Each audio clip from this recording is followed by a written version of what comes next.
Good morning. I'm Joey Haber from the Flying Tortoise Academy in Portland, Oregon, and welcome to another daily Kung Fu workout. Today we're going to again go over our stance and single leg, this time with some variations on how to play with it afterwards, while also doing our hip opening and all of our low back stuff. Hope you all enjoy. Evans continued. The seeds of pan-species communism had sprouted long ago in the ancient East. You're thinking of Buddhism? Yes. The focus of Christianity is man. Even though all the species were placed into Noah's Ark, other species were never given the same status as humans. But Buddhism is focused on saving all life. That was why I came to the East. But it's obvious now that everywhere is the same. Yes, that's true. Everywhere people are the same. What can I do now? What is the purpose of my life? I have $4.5 billion in an international oil company. But what good is all that? Humans have surely invested more than $45 billion in saving species near extinction, and probably more than $450 billion has already been spent on saving the environment from degradation. But what's the use? Civilization continues to follow its path of destruction of all life on Earth, except humans. $4.5 billion is enough to build an aircraft carrier, but even if we build 1,000 aircraft carriers, it would be impossible to stop the madness of humanity. Mike, this is what I wanted to tell you. Human civilization is no longer capable of improving by its own strength. Can there be any source of power outside of humanity? Even if God once existed, he died long ago. Yes, there are other powers. The sun had set, and the loggers had left. The forest and the lowest hills were silent. Yeah now told Evans the whole story of Red Coast and CiXinLiu. Evans listened quietly, and the lowest hills and the forest in dusk seemed to listen as well.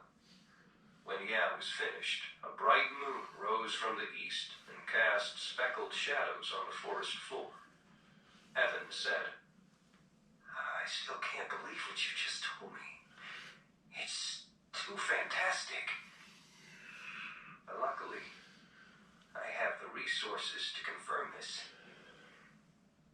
If what you told me is true. He extended his hand and spoke the words that every new member of the future ETO would have to say upon joining. Let us be comrades. 28. The second Red Coast base. 3 more years passed. Evans seemed to have disappeared. Yeah, didn't know if he really was somewhere in the world working to confirm her story, and had no idea how he would confirm it. Even though, by the scale of the universe, a gap of 4 light years was as close as touching, it was still a distance that was unimaginably far for fragile life. The two worlds were like the source and mouth of a river that crossed space. Any connections between them would be extremely attenuated.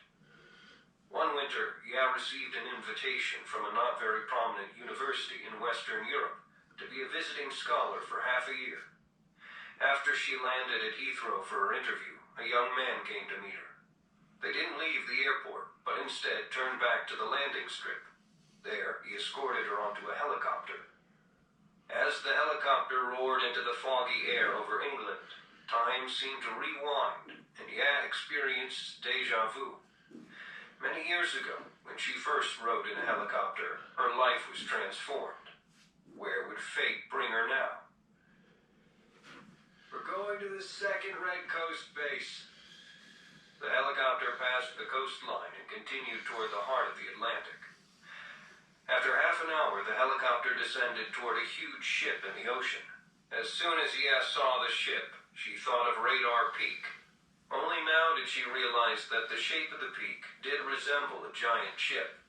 The Atlantic appeared like the forest of the Greater Kingon Mountains. But the thing that reminded her most of Red Coast Base was the huge parabolic antenna erected in the middle of the ship, which resembled a round sail.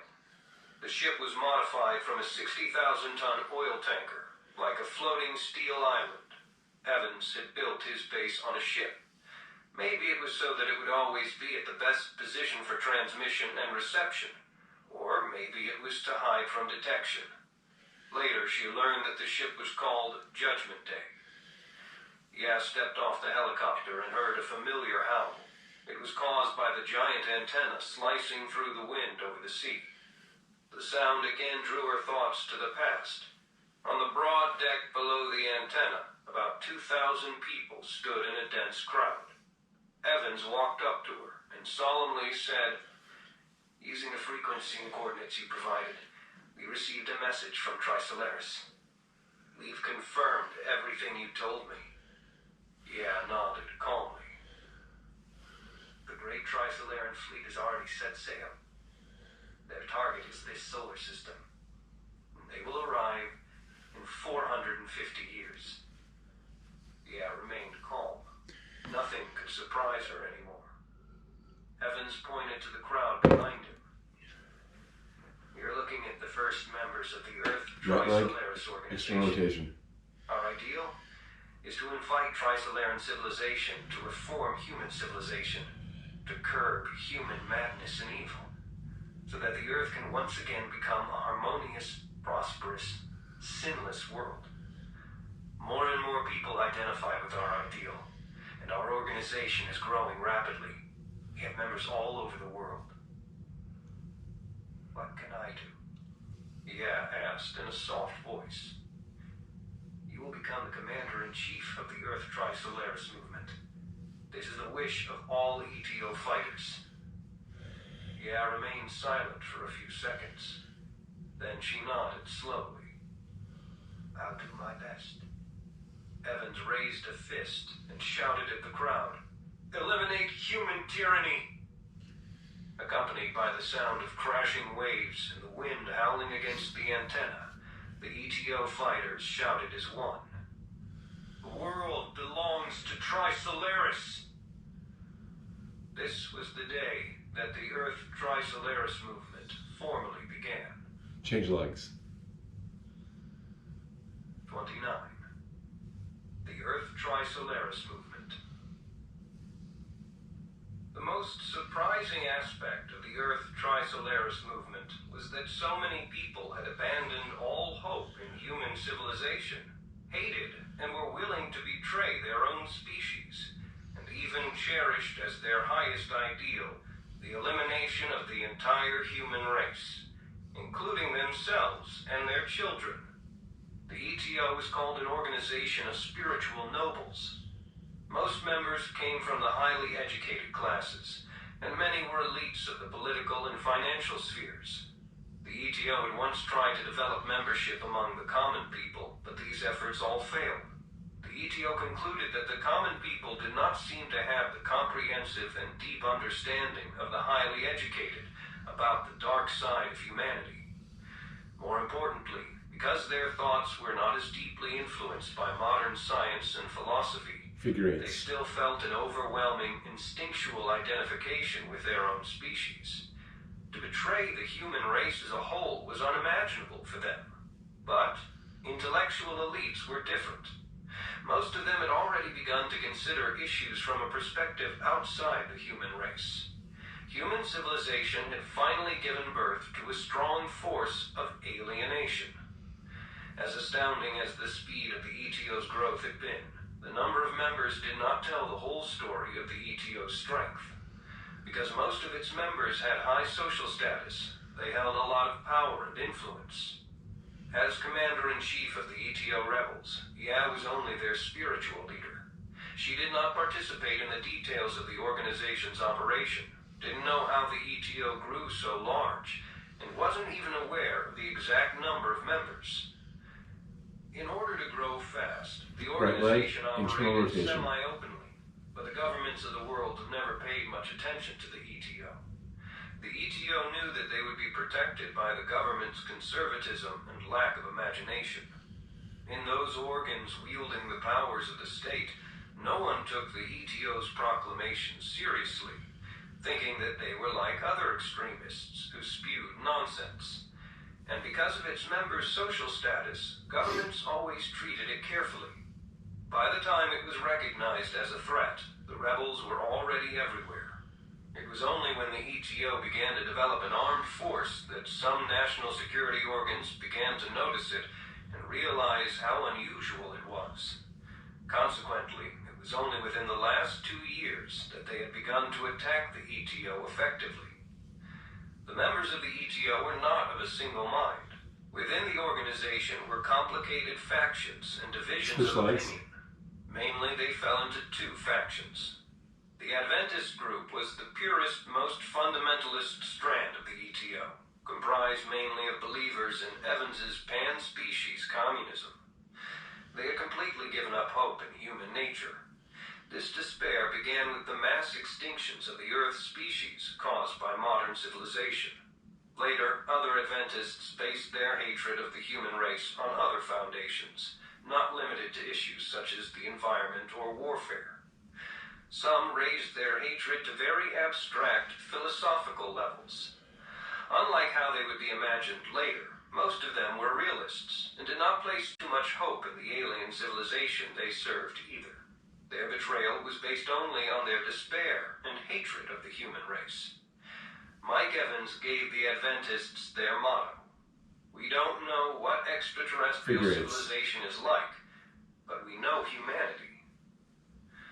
The Redemptionists didn't appear until long after the ETO's founding.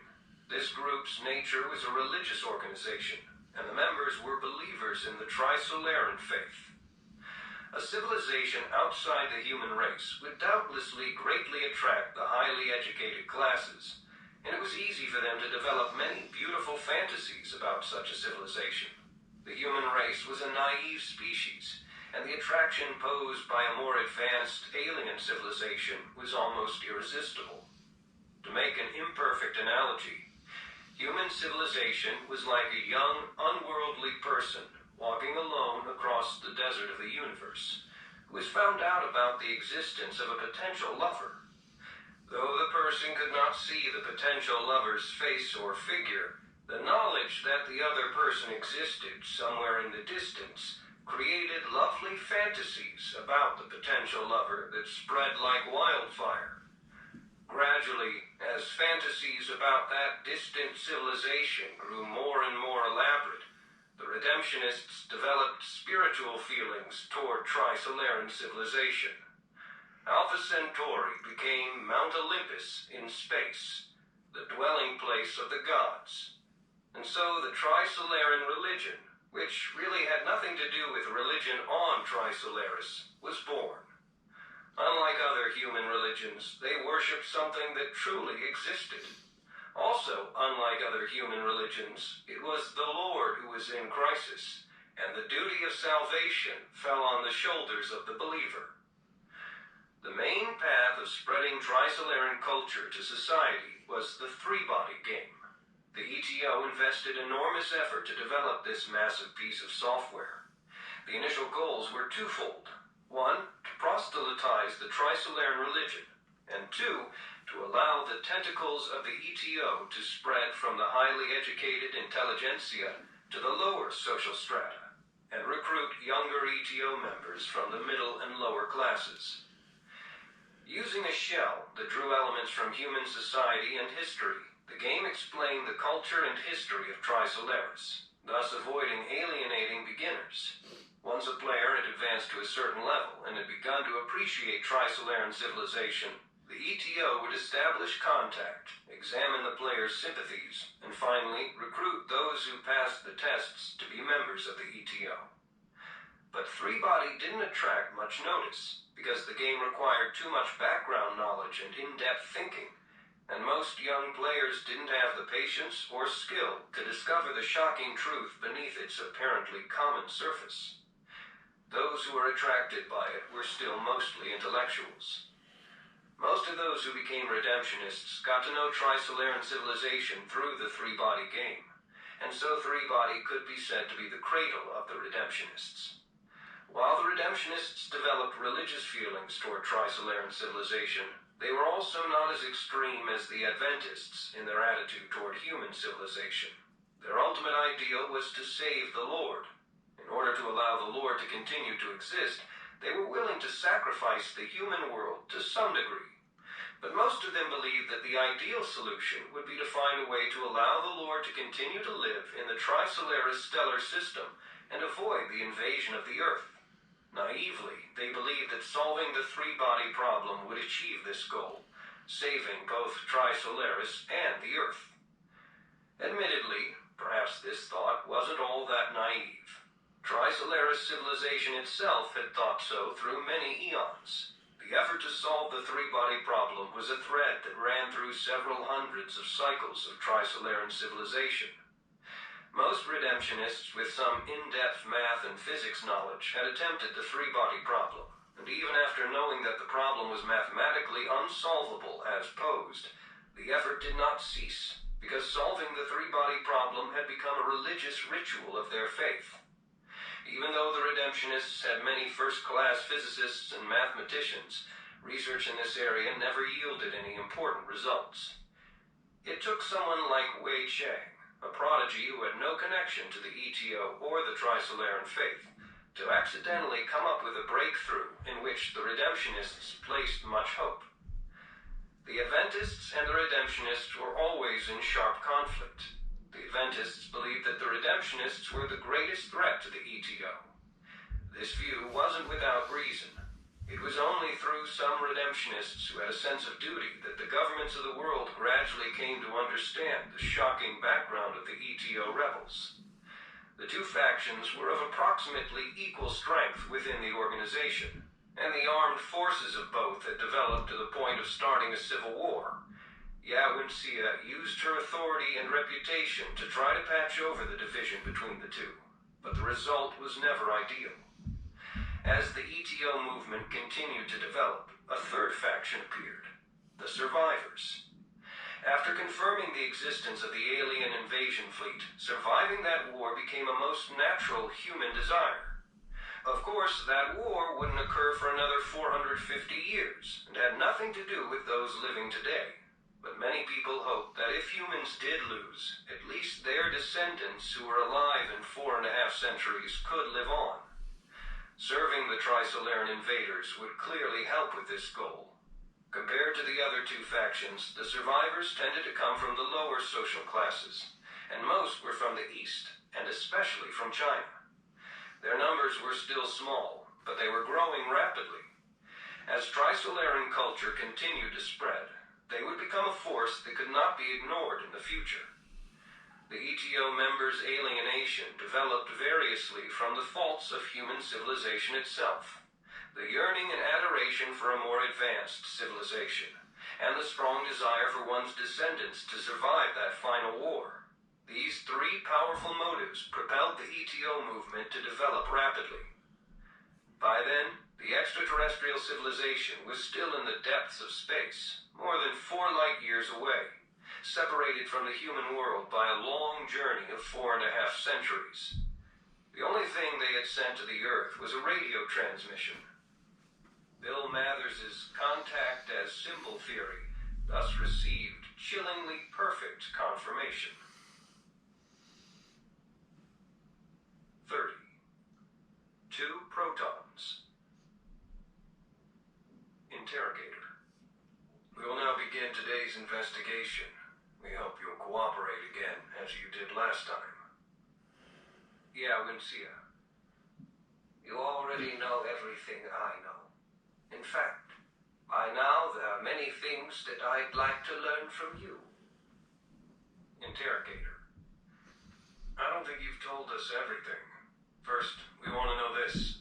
Among the messages that Tri-Solaris sent to Earth, what were the contents of those portions that the Adventists intercepted and withheld? Yeah. I can't tell you. They have a tight organization. I only know that they did withhold some messages. Change of subject. After the Adventists monopolized communications with Tri-Solaris, did you build a third Red Coast base? I did have such a plan, but we only built a receiver, and then construction stopped. The equipment and the base were all dismantled. Why? Because there were no more messages coming from Alpha Centauri. There was nothing on any frequency. I think you've already confirmed this. Yes. In other words, at least as of 4 years ago, CiXinLiu decided to terminate all communications with Earth. This makes the messages intercepted by the Adventists even more important. True. But there's really nothing more I can tell you about them. Then let's find some topic where you can tell me more. Mike Evans lied to you. Is that right? You could put it that way. He never revealed to me the thoughts buried deep in his heart, and only expressed his sense of duty toward the other species on this planet. I never realized that this sense of duty had caused his hatred of human civilization to develop to such extremes that he could make the destruction of the human race his ultimate ideal. Let's look at the current composition of the ETO. The Adventists would like to destroy the human race by means of an alien power. The Redemptionists worship the alien civilization as a god. The survivors wish to betray other humans to buy their own survival. None of these is in line with your original ideal of using the alien civilization as a way to reform humanity. I started the fire, but I couldn't control how it burned. You had a plan to eliminate the Adventists from within the ETO, and you even began to implement this plan. But Judgment Day is the core base and command center for the Adventists, and Mike Evans and other Adventist leaders usually reside there. Why didn't you attack the ship first? Most of the armed forces of the Redemptionists are loyal to you, and you should have enough firepower to sink it or capture it. It's because of the messages from the Lord that they intercepted. All those messages are stored in the second Red Coast base on some computer on Judgment Day. If we attacked that ship, the Adventists could erase all the messages when they realized that loss was imminent. Those messages are too important for us to risk losing them. For Redemptionists, losing those messages would be as if Christians lost the Bible or Muslims lost the Quran. I think you are faced with the same problem. The Adventists are holding the Lord's messages hostage, and that is why Judgment Day has remained unmolested so far. Do you have any advice for us? No. You also called CiXinLiu your Lord. Does this mean that you've also developed religious feelings for CiXinLiu like the Redemptionists? Are you already a follower of the CiXinLiu faith? Not at all. It's just a habit. I do not wish to discuss it further. Well, let's get back to those intercepted messages. Maybe you don't know the exact contents, but surely you must have heard rumors of some of the details. Probably only baseless rumors. Such as... Did CiXinLiu transfer certain technologies to the Adventists? Technologies more advanced than current human technology? Not likely, because such technology would risk falling into your hands. One last question, and also the most important. Until now, has CiXinLiu sent only radio waves to the Earth? Almost true. Almost. The current CiXinLiu civilization is capable of space travel at 1/10 the speed of light. This technology leap occurred a few decades ago in Earth years. Before that point, their maximum speed had hovered around 1/1000th the speed of light. The tiny probes that they sent to the Earth have not even completed 1/100th of the journey between there and here. Then I have a question. If the CiXinLiu fleet that had been launched is capable of flight at 1/10 the speed of light, it should take only 40 years to reach the solar system. So why do you say that it would take more than 400 years? Here's the thing. The CiXinLiu interstellar fleet is composed of incredibly massive spaceships. Accelerating them is a slow process. 1/10 the speed of light is only their maximum speed. But they cannot cruise at this speed for long before decelerating as they approach the Earth. Also, the source of propulsion for the CiXinLiu ships is matter-antimatter annihilation. In front of each ship is a large magnetic field shaped like a funnel to collect antimatter particles from space. This collection process is slow, and only after a long wait can it gather enough antimatter to allow the ship to accelerate for a brief period. Thus, the fleet's acceleration occurs in spurts, interspersed by long periods of coasting to collect fuel. This is why the time it takes the Tri-Solarian fleet to reach the solar system is 10 times longer than the flight time of a small probe. Then what did you mean by almost just now? We're talking about the speed of spaceflight within a certain context. Outside this context, even backward human beings are capable of accelerating certain objects to close the speed of light. By context, do you mean at the macro scale? At a micro scale, humans can already use high-energy particle accelerators to speed up subatomic particles to near the speed of light. These particles are the objects you meant, correct? You're very clever. Interrogator points to his earpiece. I have the world's foremost scientists behind me. Yes, I meant subatomic particles. 6 years ago, in the distant Tri-Solarian stellar system, Tri-Solaris accelerated 2 hydrogen nuclei to near the speed of light and shot them toward the solar system. These 2 hydrogen nuclei, or protons, arrived at the solar system 2 years ago, then reached the Earth. 2 protons? They only sent 2 protons? That's almost nothing. You also said almost. That's the limit of Tri-Solarian power. They can only accelerate something as small as a proton to near the speed of light. So over a distance of 4 light years, they can only send 2 protons. At the macroscopic level, 2 protons are nothing. Even a single cilium on a bacterium would include several billion protons. What's the point? They're a lock. A lock? What are they locking? They are sealing off the progress of human science.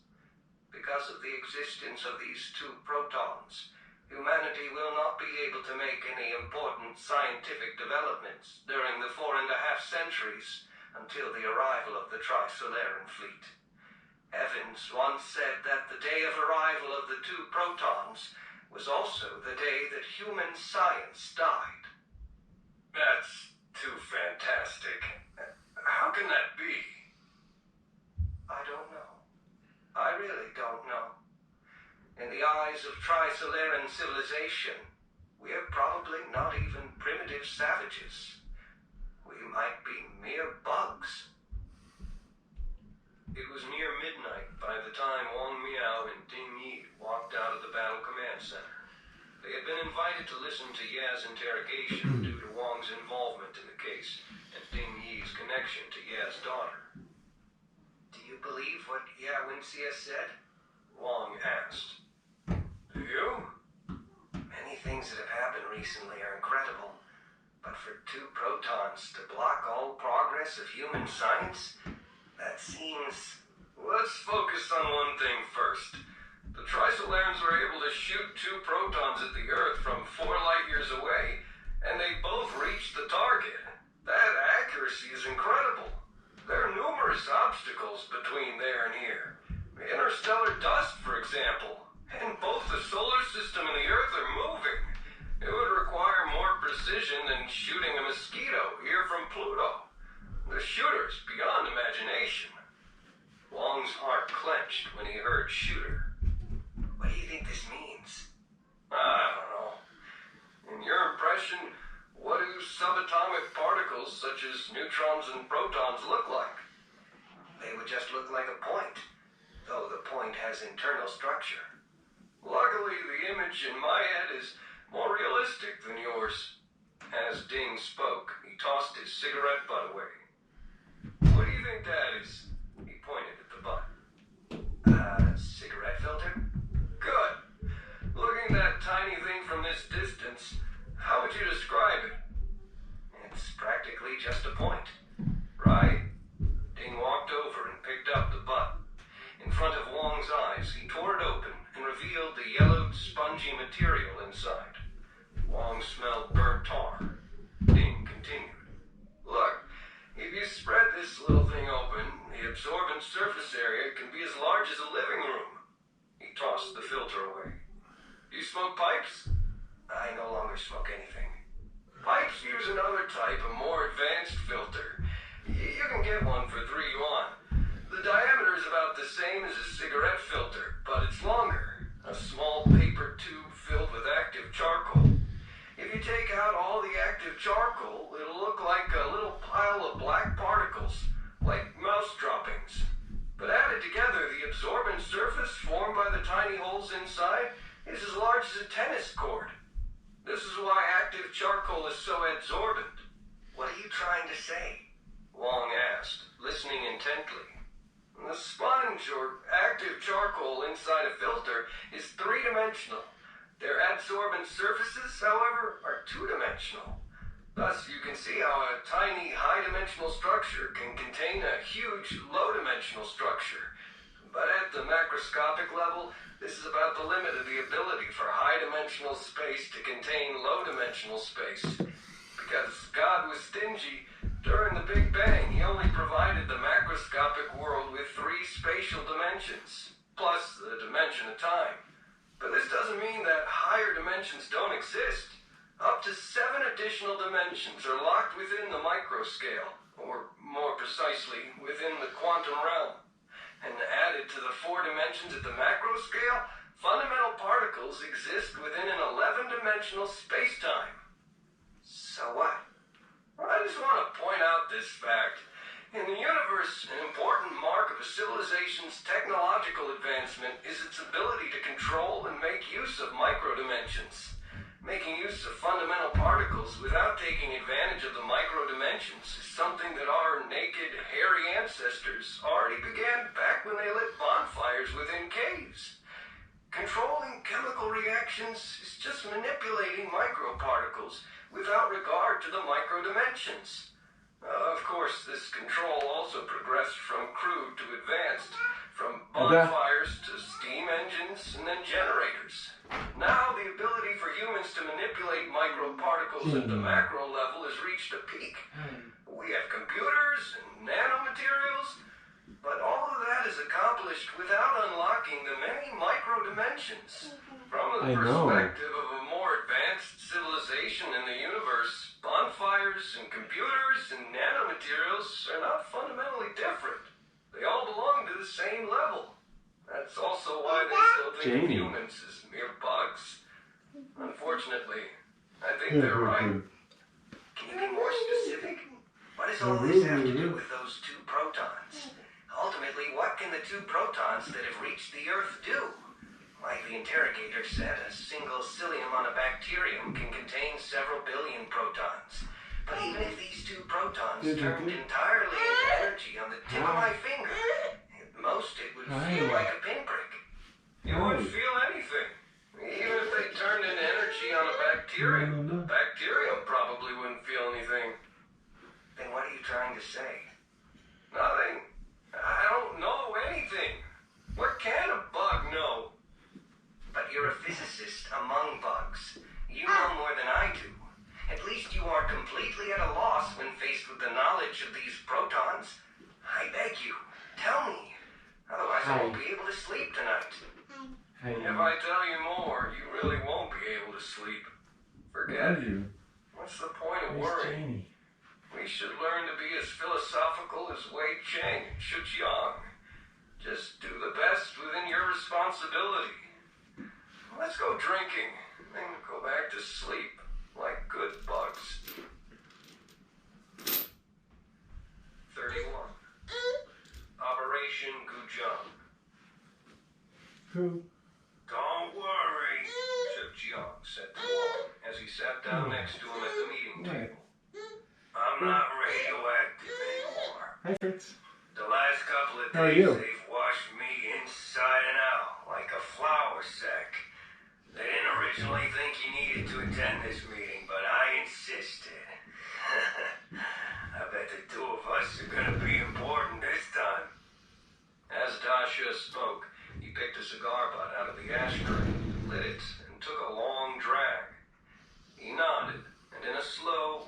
relaxed manner, blew the smoke into the faces of the attendees sitting on the other side of the table. One of the people sitting opposite him was the original owner of the cigar, Colonel Stanton of the U.S. Marine Corps. He gave Da Shi a contemptuous look. Many more foreign military officers were at this meeting than the last. They were all in uniform. For the first time in human history, the armed forces of the world's nations faced the same enemy. General Chong said, "Comrades, everyone at this meeting now has the same basic understanding of the situation. Or as Da Shi here would put it, we have information parity. The war between alien invaders and humanity has begun. Our descendants won't face the Tri-Solarans for another 4.5 centuries. For now, our opponents are still human." Yeah. All right, I gotta go be a dad. Take care, everybody.